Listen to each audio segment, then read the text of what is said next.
Order! Order! You are an incorrigible delinquent at times. Behave yourself, man!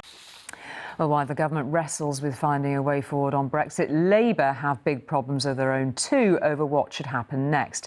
The leader, Jeremy Corbyn, and his deputy, Tom Watson, can't agree on whether they want an election first or a second referendum.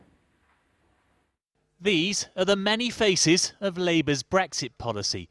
It can be hard to know which one speaks for the party, especially when they're all trying to shout the loudest. Managing to confuse matters further today, the deputy leader took a bow.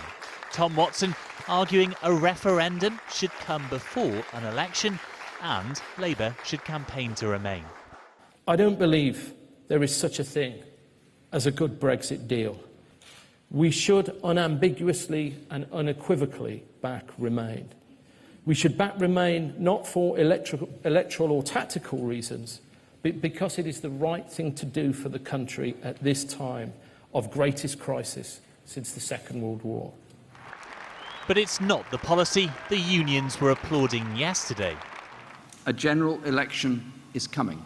And before a referendum, according to Jeremy Corbyn, who continues to insist the party will decide later whether it's backing what it calls a credible leave option or remain.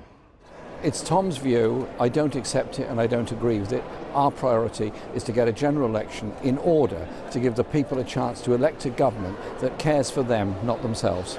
But it is the question of who Labour cares for which leaves other MPs opposing any referendum at all. Tom's intervention this morning was unhelpful. What it does is it alienates members of Parliament like me who are trying to seek a deal and move forward with the result of the referendum that we promised people we would do. It also alienates a hell of a lot of Labour voters who voted leave. Though this evening, at one of the Labour leader's own locals, the question few could answer: what exactly is the party's policy? I think they're just kind of ambiguous about the whole thing from what I've heard. They don't seem to be for or against.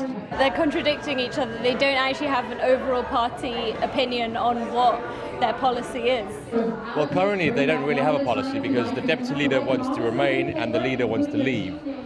Clarity won't finally come till Labour writes its manifesto, a potentially painful process bringing together all the warring factions.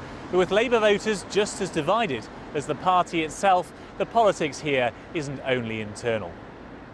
For now, though, it'll be hard to hear what Labour's really saying on Brexit when it can't speak with one voice. Paul Brand, News at 10, Westminster.